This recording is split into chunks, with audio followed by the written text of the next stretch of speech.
Hi everyone, my name is Tolu Akinyemi, also known as Poetolu. Your first book that I ever read was Your Father Walks Like a Crab. Your Father Walks Like a Crab, Yeah. Then I laugh at these skinny girls. What is it about girls? Yeah, about the name. I coincidentally noted that the word poet ends with T and my name starts with T. Creativity. Hey, you. Welcome to the What Reading Book Podcast, the no boring zone where we get you all excited about books that are worth reading. On the What Reading Podcast, you get some unbiased take on books, juicy scoops of what runs through the minds of your favorite author. You can call us your virtual book connoisseurs that help you filter through the many books out there and let you know the ones worth reading. On this podcast, we talk about different book genre. We do not discriminate. From fiction to non-fiction, poetry, biographies, memoirs, you name it, so long as it is written by an author of African descent and project our very own authentic African stories. You can count us in. So welcome on board and thank you for tuning in. We hope you enjoyed the show.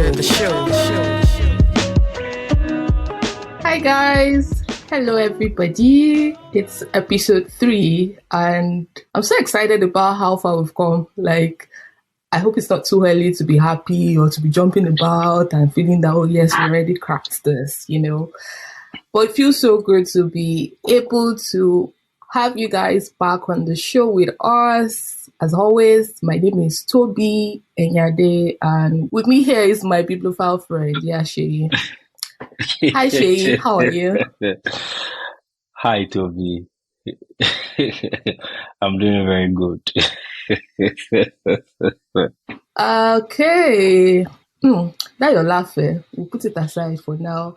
But anyways, we've got a guest today. Yes.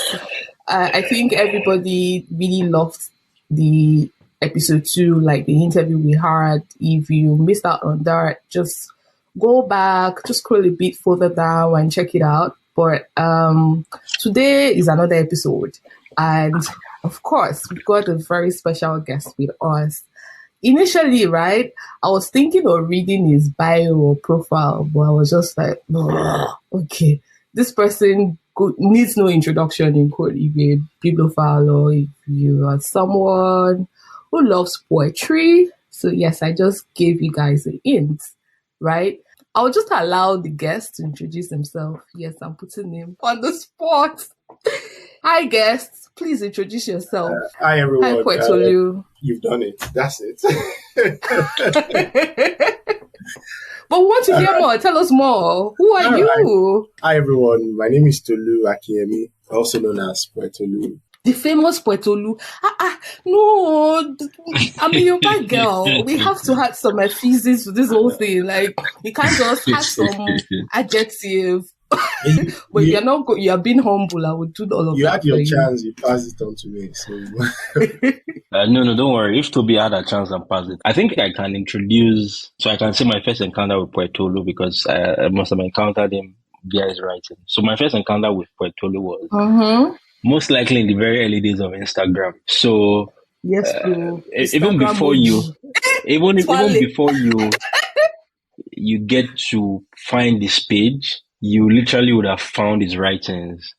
So you just see a 2-line poem rather, and everybody's just going crazy about it. Just say something very, very simple about a lady in a red dress. Most random stuff.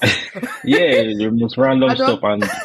And it makes sense to you, and you're like, okay. And I'm like, okay, in very few words, this guy is able to say mine was very deep. He was able to say a million things, and that was my first encounter with Poetolu. And let me say, I used to write poetry at some point in my life. When we were still very, very much in the game, I must say. I still write poetry.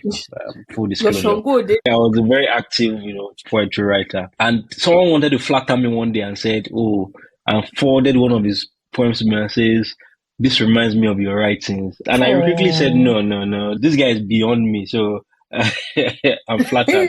Anyway, so that's the guy we have here. We have the OG here, the poetry OG.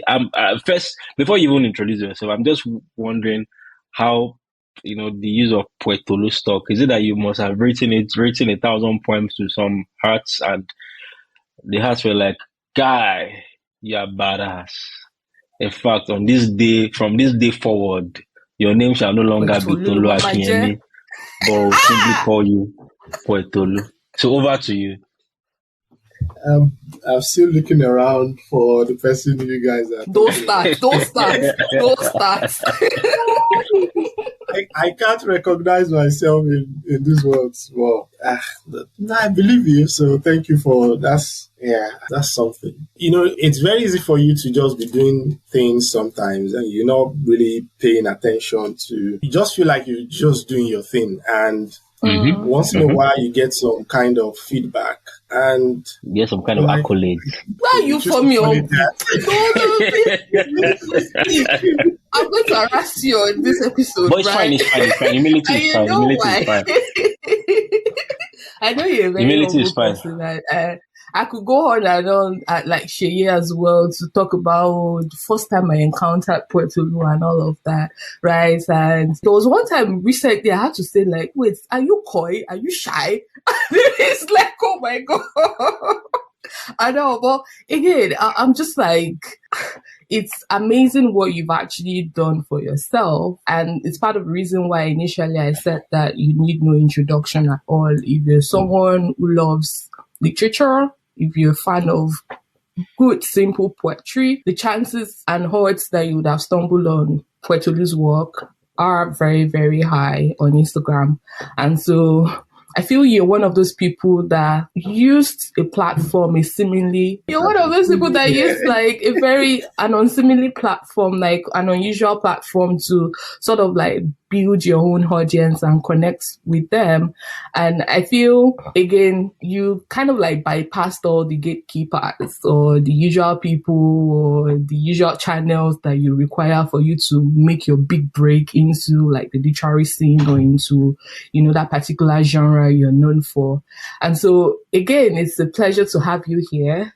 And I'm still waiting for you to answer Sheyi's question, like, how did you come about that name Poetolu? At what point did it stick? And at what point, what inspired the name Poetolu? Because it just flows. I'm like, okay, one of a kind. Tell us, please. Okay.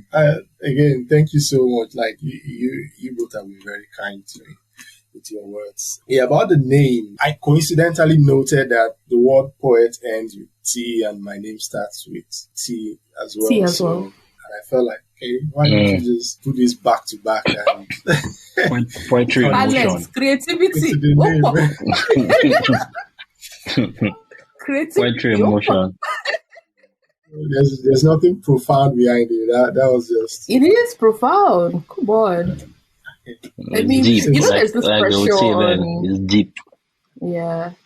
There's this pressure on poets, or if you are within the literary scene, for you to be very esoteric or have some kind of mystery and make sure that your words or whatever you're putting out there is so hard to demystify or hard to decipher by your readers, basically. And so, again, it's just so amazing how the seemingly random and simple things are what has actually helped you, blow in quote or become very, very famous. I think I went through that stage actually of writing. I used to think the harder poetry sounds, the more authentic it is. Yeah. The longer people spend trying to to unravel what the writer is trying to say, then shows how profound it is. But I think what really changed... To show your mastery, yeah. Yeah, what changed my style of writing was just understanding that at the end of the day, I think poetry is it's like every other language that we speak. Okay. English. And it doesn't make any sense if you're speaking a language, even if what you're saying is the cure for cancer, and the people you're speaking to can't understand what you're saying, it's pointless. So I just found out that at the end of the day, what's important is communicating to the audience. So, and then I made that the centerpiece of my writing. And I think that resonated with a lot of people. Simplicity, that was how ease of understanding, and makes sense. Yeah, and that was how the phrase poetry for people with poetry was born, because one of the commonest feedback I was getting was from people was that I don't like poetry. I like your poetry. I like people that don't like poetry. Yes, let me tell you guys. Yes. And you know, the funny thing I notice is those people that say they don't like poetry, it's not like they don't like reading. A lot of them like reading, but the poetry comes across like that guy who is trying to put you to shame, embarrass you. You know,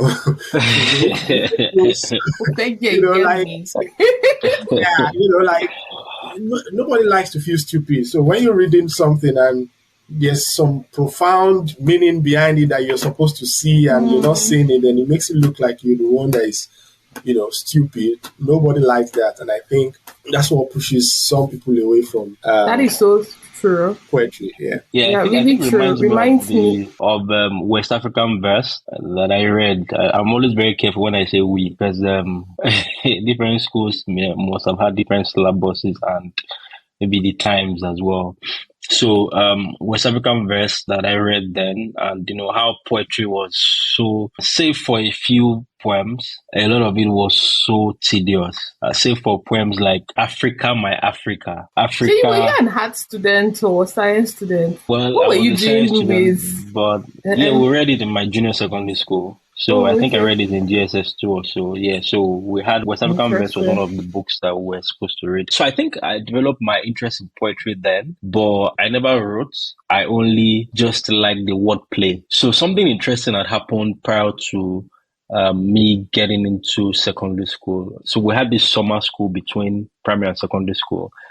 And so when we're wrapping up the summer school, they were trying to nominate people that would sort of make a presentation for the closeout ceremony, whatever it was. And then because I liked English a lot, I was sort of a very good English student then. So they had asked me to come and make a performance of poetry. And I can spoken word, Jay. Yeah, spoken word actually. And I can never forget my performance. I still remember the lines of that poem till today. So I think that was my first. So by the time we were reading West African verse, I took interest, but damn, those poems were hard. And I think it's different when you're reading for leisure versus when you're reading to pass an exam. True. So you can say that again. So maybe that also affected people's interest in poetry. Yeah. That kind of makes my own perspective different or differ from you both, because as an art student that happen to be a wounded lawyer or one that, anyways, I'm actually good for this.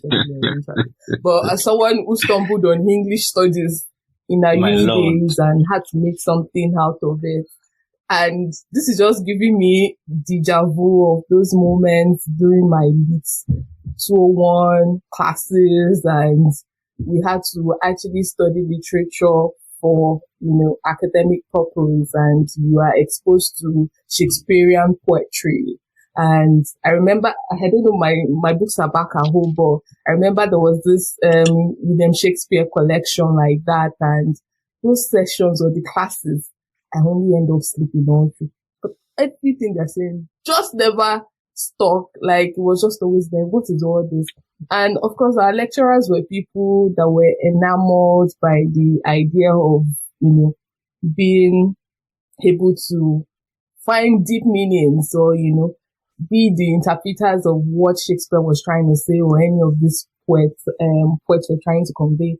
And then eventually when they are in front and the guy will just go on and on, it's almost as if it's some spirit that is inspiring him to give meanings to the lines. We'll say some of the interpretations that he's getting from it, and I'll be like, is it not the same lines or the same poetry that I just poem? That's what it's called, the spirit and the letters. The spirit. Also me, I was just like, oh my God, I can't deal. I think some of the courses that I probably had the lowest score in my lit class were the poetry ones, and honestly, just made me grow this, this satisfaction or dislike for poetry, and I just look at it for myself, like I'm not interested until Instagram happened, and then you just see random people. I think aside from Poetolu, then one of those people that helped me rekindle my love for poetry was this lady, Rupi Kaur, as well. A lot of people have reservations about her too, but again, it was the simplicity for me and how, simple random experiences around us were used to convey deep meanings and all. So again, it's such a beautiful thing you've done for yourself. And it's exciting to hear the story behind the name Poetolu. But again, I'm wondering, at what point did you feel like, oh, this is a big deal, it's worth paying attention to? I mean, like your writing and, gift as a poet. Yeah. So I've always loved the words, right from when I was in primary school. And I think that was even coincidental as well, because I grew up in Akure. And I grew up in Akure. Is that coincidental as well or intentional? No, I don't know the reason why I'm laughing. Just keep quiet. Don't let me expose you. So I grew up in Akure, and during the holidays, TV stations would open 4:00 in the afternoon. And so all through the day, we are a student or, schools are on holiday, there's nothing to do. The only thing I had to do was read. So that was kind of where, that love for reading started, which eventually became a love for writing. And I think it's fair to say every writer is first a reader, right? Oh, yeah, absolutely. Yeah. I met a few like-minded people on Facebook then. I would write poetry, I would judge it, and we would... Oh, so you started from Facebook before Instagram? It actually started on Facebook. Interesting. Yeah, I started on Facebook. And I still have fond memories of writing with those guys. And eventually, I left Facebook and I joined... So Facebook then, now talking about the name Poetolu came around. Facebook, you didn't need to have a username, right? Just on Facebook. I think you can now, but then you didn't need to have. So when I decided to leave Facebook and join Instagram, and then I needed to choose a username, and I was already writing lots of poetry, I was like, okay, poet, Tolu, now I can't even remember what the question is. Just I wanted you to sort of recall the events or things that surrounded. This was a big deal. Oh, yeah.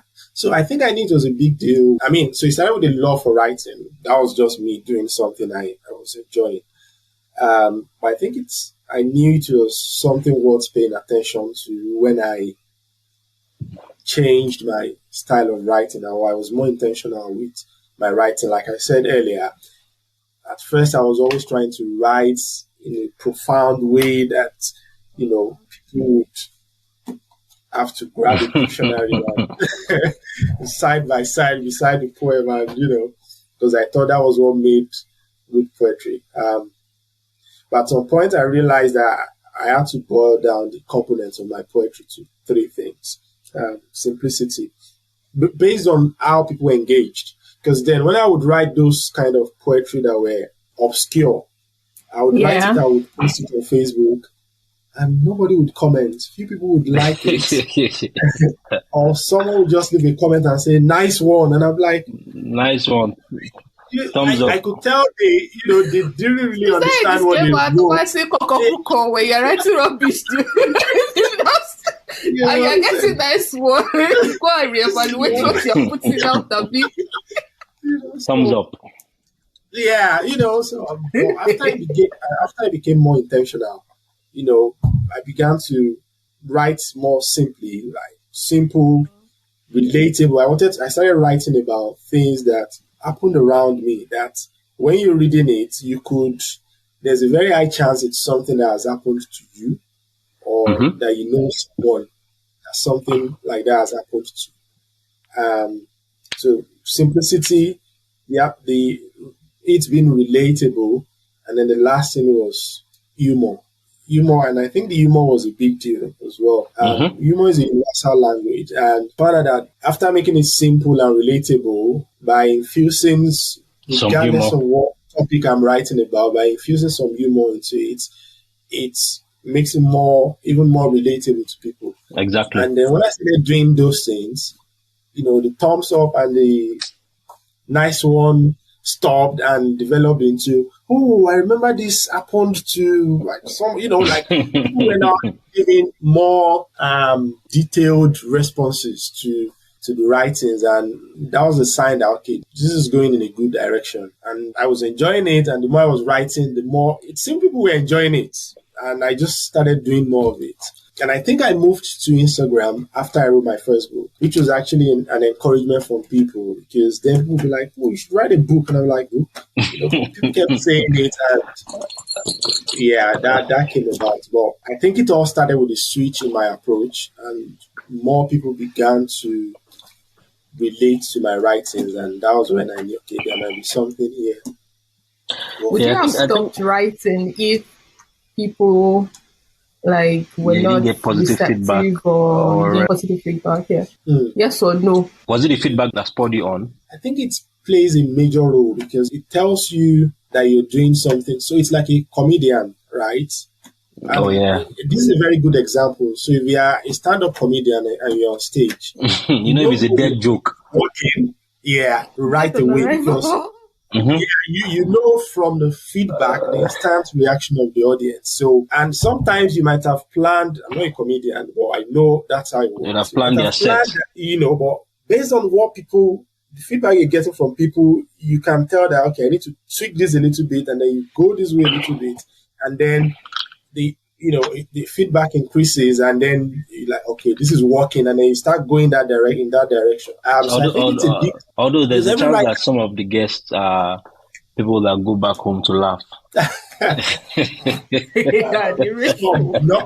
What kind of laughter are you holding at the show that you have to wait till you get told before you start laughing? Maybe so they get the joke. So they got the joke, but they get home and like, see what that guy talk, and they start laughing between themselves, and but the comedian never wants that. He wants the laughter to be instant. So one of the things I was going to talk about very quickly is just getting to this most recent book that I've written. Okay. First off, the title is interesting. Yeah. Ahead was the spider's nest. Yeah.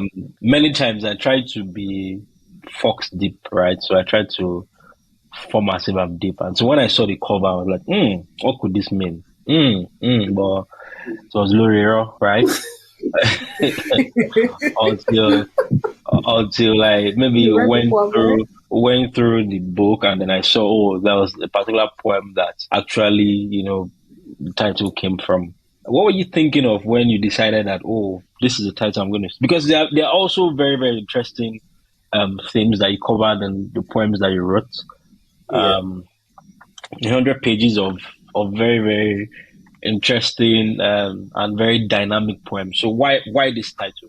Good question. Like you said, there's nothing really special about that title. And there's just one simple reason for it. And it's a simple reason that also guided the titles of all my previous books. It's a known fact that lots of creative people are bad business people. They are good at being creative, or they are bad at selling their creativity, right?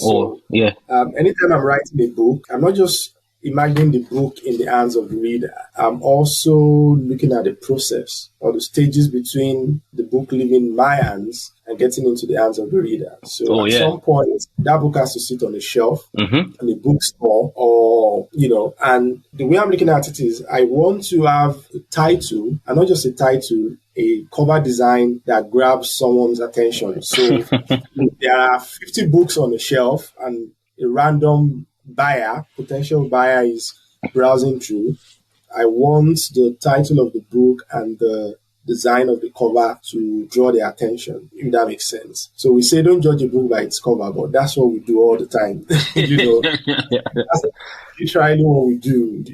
The title attracts you, and then you're like, okay, what's this about? Let me dig in. So that's the simple reason behind it, having a title that would catch someone's attention. and not just on the bookshelf in the bookstore, but even in the hands of the people who have bought it. So I'm imagining someone holding the book in a bus or at an event, and someone sees it in your hand, and they're like, what's this book about? And even to the size of the book. So the size of my book, trim size of my books are very intentional. So the plan is to make it small enough to fit into someone's handbag or back pocket. Because I want it to be one that people take out of the house. Big, and you go in the house, maybe you're going for an appointment and you want to grab a book on your bookshelf to read. You're not going to grab the biggest book. You're going to grab a small book that can fit into your hand or your bag or your back pocket. So it's more the titles, the design, all those things they are more marketing strategies or decisions than anything else, So yeah, I think I answered. I just want to add something or like a follow-up to that Sheyi's question. I was thinking you were going to touch about the female elements in all of your titles. Yeah. I could go on and on. Your first book that I ever read was Your Father Walks Like a Crab. Your Father Walks Like a Crab, Yeah. Then I laugh at these skinny girls. What is it about girls? And then funny men cannot be trusted. It's about the guy. Exactly. And then this one. Well, your theory is falling apart already. Your theory. Funny men cannot be trusted is about guys. It doesn't entirely fall apart. The cover image of that particular book as well, for Funny Men Cannot Be Trusted, it's almost as if it was directing that title as women, that you people had better be careful. And then there was a lady. Did you check the back? And I'm just like, or maybe after you wrote Funny Men Cannot Be Trusted, you realize that it's like these guys are not buying this thing. Or let me just perhaps so we're reading different meanings to even the most mundane actions of yours. I like it. No, that's a good thing. But I think that the idea of creating very, very of creating titles that would randomly pick people's interest is very great and very strategic. So listening to you talk about the intentionality of the trim size, intentionality of the cover design of the title is some good lesson in marketing for some writers, because sometimes a lot of writers treat their projects as passion projects and not money projects. And if I can add, Poetolu's books actually do well on our shelves from a bookseller's perspective, right? And I know poetry is one genre or session like that people hardly go to because they cannot be bothered. People would rather do spoken words than buy books and all of that. But in comparison to quite a number of other titles we've sold so far, like it just seemed to always make that bestseller session eventually. So yeah, I think you're doing the marketing strategy is working. Great. One of the things we try to do is to also dive into some of the juicy parts of this book, so at least and going through all of the poems that you wrote, and it's very interesting seeing there's some that are very, very as brief as your typical Instagram poems, and there are some that are quite long. But in all of the poems, one of the things that you had said earlier that I think still speaks is how relatable they are. So I'll talk about 3 poems, and so that Tobi can also, touch on the ones that also interest her. The first is the poem about a bar of soap, and how page 21, where you talk about, the bar of soap watches itself decrease daily, layer by layer, bubble by bubble, as it bubbles up and down through creases and bushes, corners and dark places upon a human skin, giving everything but getting only grit till its name fades away. When I read that, another part of saying till its name fades away, I remember there's this particular soap we use when we're growing up. Say it. I wouldn't until they pay for me to say it. But because describe it. Describe the soap. No, I think that in this case, it's a contradiction for that soap, right? Because the name what does the name of the soap start with? I know what you guys are talking about. Was that the soap you had in mind? So I'm sure that's not the one he has in mind. But so the contradiction that brings to me is that bar of soap, the name never really fades away, right? Because the name is, maybe that was why they made that soap in such a way that they had like a paper label on the soap. So you'd use that soap until all that you have left is just that paper that is left. So for many families, you check their dustbin, growing up then, you just always see that paper label with just a little soap around the edges, right? And I think why I say most of these poems are relatable is we all use soaps, right? But nobody ever thinks about... That was the soap I had in mind. Oh, really? That starts with Are you sure? Because it sounded like there was another word. Anyways, I just realized... Or Keystone was what I used to use for growing up. That soap has 2 words in its name. When you said I was thinking of the other word, and then I just realized that that's it. So the other poem that really caught my eye was Playdates. While Toby was reading the book, she would share snippets of it on Instagram, and I would just laugh. And I remember that she said she wrote something about Playdates, and I just laughed because every time I read that poem, there's this Yoruba quote that comes to mind that says "Erikila jambe kunshe." You can always relate to, well, for context, for those that don't speak Yoruba. What games does a dog have playing with a tiger or a lion or whatever you want to? They have no business being friends.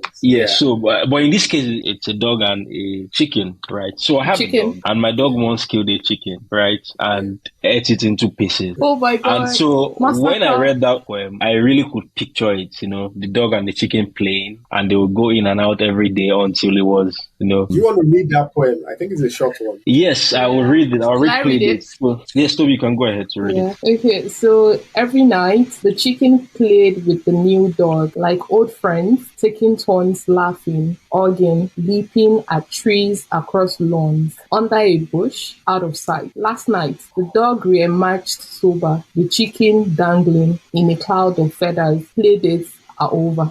Playdates and are I added over. my own.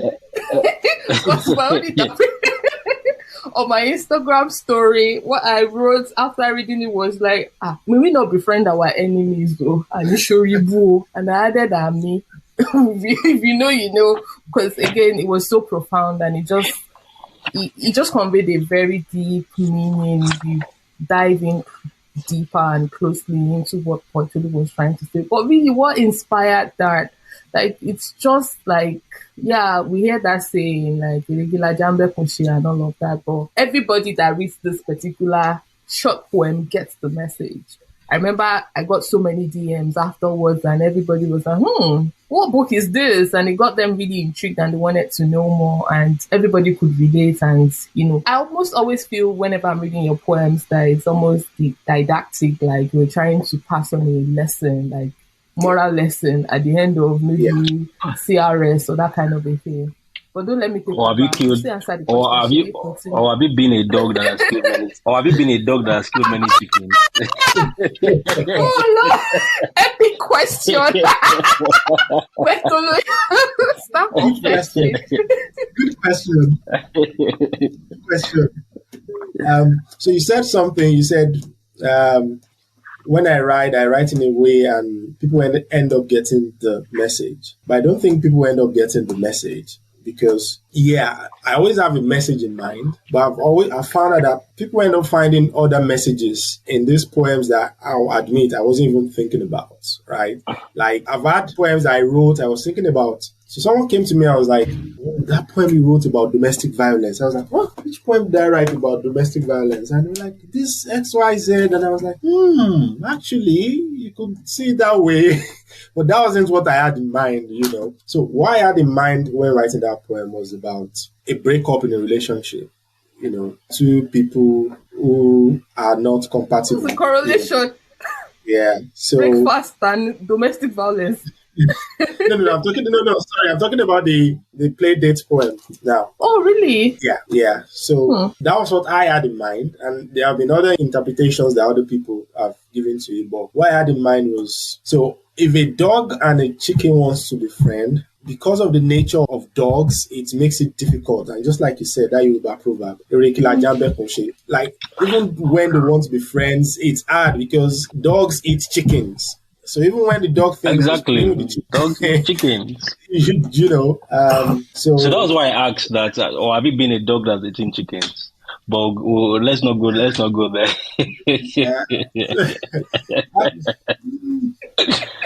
Let him ask now, Seyi, please. We are already there. So there's another poem I wrote about, and I'll link it together. That how do you think they can't remember the title of the poem, but there are times when people have good intentions for you. Like, how do you refuse love? How do you refuse a ride in your neighbor's car? You're going for a wedding. I'm just paraphrasing the poem. You're going for a wedding, you wear all white, and then this neighbor and the car is going to tear your clothes. Yeah. An old Datsun. Very rusty old car. Yeah, Datsun comes out and tries to offer you a ride. Like, how do you say no? You know, it means well, but even in his good intentions, it's going to cause you harm. Yeah. You know? So by the time you get to your destination, you're close to you're all soiled up. So there are times when they've played the dog, not because they genuinely wanted to be a friend to the chicken, but, you know, they mean well, but somehow the chicken ends up dangling in their mouths. And red flag. Well, that's enough answer. I think the final poem that I always remember is the one on photographs on page 45. Where it says it's disquieting of life and its caprices to give a minute of thought to this. You lay your bed, but will you be back to lie on it? You lie on your bed, but can you drop bets you rise from it? Each time your lovely post births a photograph, you never know where it may one day be used. On a missing person flyer, wanted person notice, or your obstacle. And one thing that it reminds me of again is, my mom passed recently, and sorry to hear. Oh no, that's fine. So I know one of the things that was very striking during that process, especially when you're trying to prepare the program and all of that, is how you now start to look for photographs, right? And, everybody's asking you, no, send more photos. We need more photos for this. We need more photos. The person that is designing the set and wherever, I say, oh, we need more photos. And you realize that indeed, every photograph you take at some point in your life, because when you go to a funeral, for instance, we do not rely on the photos you took yesterday or today. We rely on the photos that, in fact, we even want to see the photos that you took when you were much younger. Because we want to chronicle, we want to understand this person's journey and chronicle it. Oh, when he was a child, when he was in secondary school. So that was a very interesting poem because it just shows again that irony of life that, these little things, you never know what they end up becoming useful for or used for. Yeah, I think you nailed it because what inspired that poem was, and I think it was social media, like, we take lots of pictures that we post online, and once in a while you come across a post and they say, oh, somebody's missing, and please, have you seen this person? And I'm like, when that guy or this lady took this picture, I had no idea that one day this picture would be used for this purpose. She probably was happy, something nice was happening. And I think it just makes the idea is to make us slow down and be more intentional and just slow down about life sometimes and just think. Things happen that we don't plan for. That's a sad one. Not necessarily, actually, because again, that's the sad part. But so I don't call it sad, right? I just find it interesting. So I'll say this again. Very much, in my adult life, I've tried to be more intentional about taking photographs or taking pictures, because when I was in secondary school, I didn't really pictures. Because when I was in secondary school, I didn't really take pictures. So every time I try to look back at that time of my life, I just realized that I can't exactly. There's some pictures that I took maybe on holiday, right? But I never really had photos in my school uniform because I was in boarding house anyways. So every time I remember that time of my life, I'm like, oh no, I'm going to take more photos. I'm actually going to take more photos. So that's why it's an interesting poem. So there's the sad part. There's the, oh, let's live our lives and enjoy our lives part. And there's the, hey, you can always use that photo for a campaign poster anyways. Tell people. I know, right? I still think one of the greatest inventions of man is photography. Exactly. The camera, because it just gives us the ability to capture a moment in time and keep it and store it. And I'll tell you, if you think photographs are vanity, people taking lots of pictures, they are just vain. My dad grew up an orphan, right? And he grew up an orphan, and not only did he grow up an orphan, he never met his dad or his mom. And he never saw photos of them. He has no idea. He has no idea what they look like. Wow. So in his adult years, I remember there was a time somebody told him that he had a picture of his dad. This person lived in Sapele, I think, and the lens my dad went to try and get that picture, he ended up not being able to get it. And, like that would have meant the world to him to be able to see a picture of, like, he has no idea. All he has is descriptions that people told him, oh, your dad was tall and fair and he had this rally bicycle, and that's all he has. So I think pictures are very powerful. Like, that ability to just capture a moment and keep it. It's almost like magic. Yeah, it is, actually. Everybody needs a picture if you want to go into politics. So Exactly. that's an upside to That's interesting. Interesting take, Shay. I love the selection or the poems that stood out for you. And anyways, away from this melancholic mood that you've gotten us into, but it was much needed anyways. I'll just dive very quickly into my top 3. It's so hard to pick, to be fair. I wish I was allowed to select like the top 10, but because of time, we'll just keep it to 3. And it goes without mention that my number 1 had to be the poem that made me feel attacked. I was like, I am not understanding what is all this. Immediately after reading that poem, I had to do a post on my IG story. Shout out to everyone that kind of like took up the conversation with me via DM. And it's page 23, 4 kinds of people. Yeah, I'm sure you saw that. Oh, yeah. So, it's very short, and I'm like... That was short and sweet. I felt like attacked. I'm like, what is all this? That was short and I'm going to sweet. read out the poem, and afterwards, I really want Poetolu to tell us that way. Like, what exactly runs through your mind? Like, what made you write this? Every single person must feel attacked after reading this particular poem. So if there are 4 kinds of people, the ones who have found love, the ones who have lost love, the ones looking for love, and the ones pretending they are not searching. Those and are the ones that actually question I was getting. The most popular question I was getting in my DM was, which category are you? And I'm like, don't ask me. I feel attacked already. I'm angry. And then they're like, okay. And then I'm like, okay, guess. And everybody was guessing that I belong to the 4th category. And I'm like, oh, shit, child. This is not fair. It's not fair. Yeah. So please tell us what was running through your mind when you were writing this particular one, sir. I mean, I think that poem goes beyond love. It goes about, I think it's about everything, in the sense that, so before I go into that poem, the way I write is I'm very observant. I look around and I see things, and something catches my attention, and I think about it, and some other connected parts of it might come to mind, and then I write about it. So I can't really remember exactly what happened or what inspired that poem, but I think it's connected to something that happened with my sister when she lived in the UK. She was a student. Why am I even talking about my sister? This is something I can relate to, and this is why I said it goes beyond love. So when I moved to the UK, like 11 years ago or thereabouts, as a student, right? So I noticed that there were like 3 groups of students that we had, or maybe 4. I'll know very soon, 3 or 4. So there were people who came like from Nigeria, and they're like, I'm just coming to the UK, I'm doing the master's program, and once I'm done, I'm going to Nigeria. There was nothing like jackpot there. Sack by jackpot. Yeah. I'm just here for my master's program.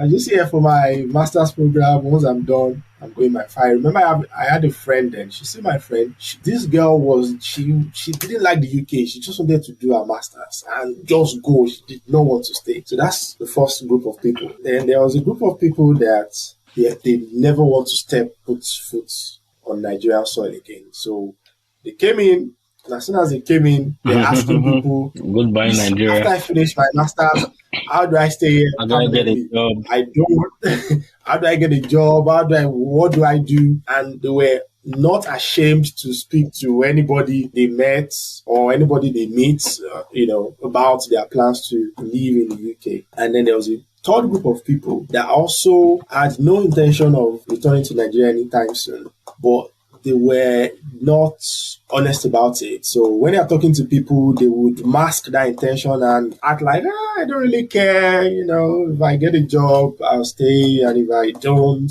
I'll go back. If all of us leave Nigeria, who's going to develop Nigeria? That was the kind of things they would say. So they were not very intentional. Like, they were not very public about their desire to stay back. And I noticed that after we finished our master's program, most of the people that were very, very intentional and vocal and, very, very outspoken about what they needed to do to stay back, almost all of them were able to get a job or, stay back. And lots of the people who were hiding their intention, that really wanted to stay, but were pretending like they did not want to stay, ended up going. Yeah. That's not a bad thing of Talking about my sister, she actually had a friend that was one of those people. So when my sister finished her master's program, she applied for the post-study visa. And then after she applied, she got 2 years. And then this lady didn't do that. And then she told my sister, she was like, why didn't you tell me about that there was a visa that I could apply for that allowed me to stay? My sister was like, genuinely, from the way you always spoke about living this, you sounded like you didn't want to stay. So I didn't think it was something you'd be interested in. Interesting. And I think that was, so I think that was how it came across, and that was how it translated into this poem as well, talking about love. Like, there are some people who, they are very, very outspoken. I want to get married. I'm looking for love. Come and link me up with your brother. Come and link me up with your sister. Like, they are very, very outspoken. They are not hiding. And there are some people, they like someone, but they are pretending like, I don't care. I don't, I'm good. I don't need anybody, So I think that was the inspiration. Inside line. And I think that was it. Okay. And I think everybody falls into one of those 4 categories. Certainly. So what category are you? If we may ask, we're pressed for time anyways, but tell us. Oh yeah, I think nobody fully stays in one category. That's a very political answer, but think about it and everybody goes through the 4 stages. Yeah. Everybody goes through the 4 stages. So I must have passed through the 4 stages, but I'm definitely not in the last stage. I'm very vocal. Like, before people ask me, are you single or in a relationship? And I'm like, I'll be very diplomatic about your response, or very evasive. But I don't find myself doing that a lot anymore. So I think everybody goes through all those stages, and the plan is to get stuck in the 4th stage and not have to leave it. Oh, my chest. Stay there. Married man. Okay. Interesting. I'll just get right on to the second poem because of time. I think it's the title poem I heard was The Spider's Nest. I think you were trying to address a very important issue, which is around mental health. Yeah. I don't know if I'm actually right with that, because after reading the poem, and I'm like, wow, this is so profound and it's such a noble thing to do, that you're shining the spotlight on an issue as important as that. And it just drives home the fact that there are times when we are going through a lot as humans and we choose to keep quiet and we don't even open up to those that are closest to us. The evil or whatever it is that is eating us up inside can take the better of us, and before you know it, that kind of like causes an increase in the number of suicides cases that we have in our society and all that. I think the crux of the matter from this particular poem is the need for one to actually speak up. And I know it takes a lot of courage, especially when you are sinking in that particular dark space, for you to, open up to someone that, oh, this is how I'm feeling. But again, when you're going through stuff, find few people within your circle that you can genuinely be vulnerable with and open up to them about. And also, I think it's also a clarion call for us as humans that when people tell you they are fine, that when you ask the question, how are you should actually mean it, right? You should be open enough to hear them out and, listen, right? Even to the things that they are not saying. So if you don't want to know how am I or how I'm doing, please don't bother asking me, in quotes. I guess that's what you're trying to convey. It's quite a long poem. I would have loved to read it, but I'll definitely encourage anybody with a copy of this book to do that. And then finally, I think one of the reasons why a lot of people like Poetolu, or a lot of women, I used to say that 70% of your followers on Instagram are women. And you know it. Right. Based on Exactly. Instagram analytics, yeah. I agree. I don't even have exactly. So again, it would be unfair to not pay homage to one of the subject matter or themes that have endeared you to many females, right? And so I'm going to be reading The Postman. That's like my top, my third favorite, yeah. And it kind of like connected with me after reading it, and I'm like, interesting. So it reads, she waits for love patiently, the way one waits for a special delivery all day. She sits by the door, tears fled like a calabash, waiting for the door to ring. By noon, it rings eventually. She leaps up for the door, but it's only a neighbor borrowing a candle or two. By evening, it rings again. It's not the postman. It's two witnesses of Jehovah. Bible in hand, tracks under arm, greeting from hair to hair. Does she know, like the postman, sometimes love delays, but he arrives eventually as the parcel in the postman's bag, or as a neighbor's lame excuse to borrow a candle at noon? I felt that was such a beautiful, beautiful poem. And does it arrive eventually? It's always a question. I mean, I guess the crux of the matter for this particular one is the fact that, we'll find, that popular song that you find love in the most unlikely places, and there are moments when you imagine that this is the way my love what you're about to say about the one would, yeah. So but I mean, that's part of the message. That's part of the message, right? But I think another message in the poem is not even about love arriving eventually, but about the fact that sometimes you're the one delaying love because it's always been there right beside you, but you didn't notice. So that guy came earlier in the day. Wait, people should not distort the image already created in my head. Please, wait. The reason, the interpretation I got was totally different. Why? And of course, I'm not invalidating every single meaning you guys have been able to derive from this. For me, it was just a case of sometimes love does not come in a particular package or in the shape or form that you imagine it to be. But either ways, it will come. And when it does, you will be discerning enough eventually to see that, oh my God, it's actually been right in front of me all this while and I didn't know it. Because exactly, like the neighbor that always that means you're portraying that, self-love. I'm like, it's already there. No, I'm not. I'm not a preacher of self-love. No. It's not self-love. It's not self-love. No, I wasn't talking about self-love. I'm talking about self-love. The neighbor came twice. The neighbor came, he came the neighbor came at noon. Mm-hmm. To borrow candle also. Exactly. When it's not nice. Exactly. He came to offer love, pretending, that was an excuse to see her. Why would the neighbor borrow candle at noon? He didn't notice because who needs a candle at noon time? Okay, interesting. She was hell-bent, she was hell-bent on waiting for the postman. That she was it had to be later. The love was going to come through the postman, but it already came in the afternoon through the neighbor. And I think my idea is, sometimes what we're looking for has always been there, right beside us. Not inside us. I'm not talking about self-love, but like someone that you has always been there, but you just never saw this person as, the person. Interesting. I mean, it's like it goes without saying that this book was or is a must read and a fabulous one at that.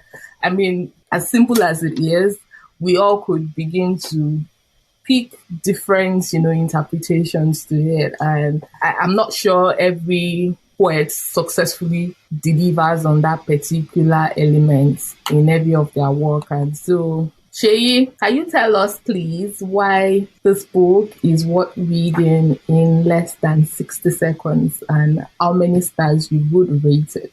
simple, relatable, easy to pick favorites. 4.5 or 5 stars. Oh, that's very touching.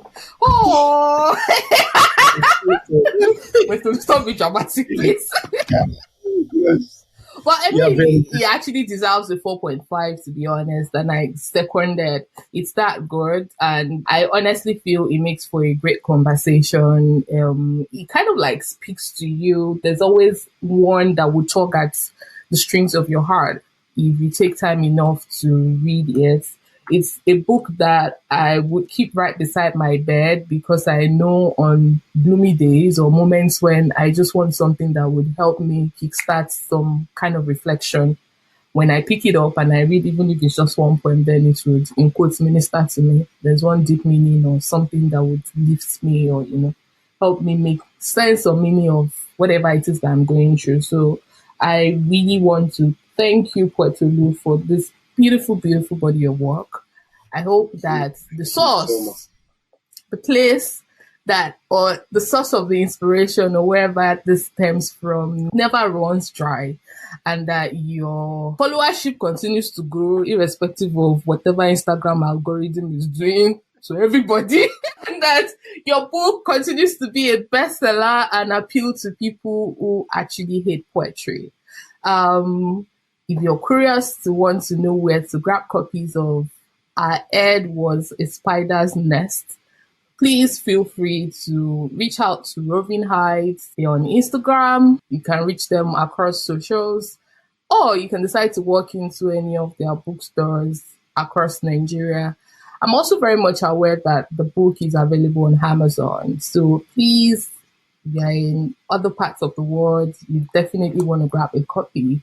And you would love, and every single moment of it, it's good value for money. Yeah, it's been exciting having you here, Poetolu. I hope you had such a wonderful time as much as we did. So it's fun. Yeah, it was such an interesting session with you. I think what's quite interesting is, for me, it's always about understanding context of people's journeys and just finding out how they either stumbled or made their way into what then has become a source of either a career path, a sort of livelihood, or just some sort of expression. So going past that and now going into some of the poems and trying to just understand the motivations, or I'm sure there's some that we don't really know the exact motivations, even though you try to give us one or two answers.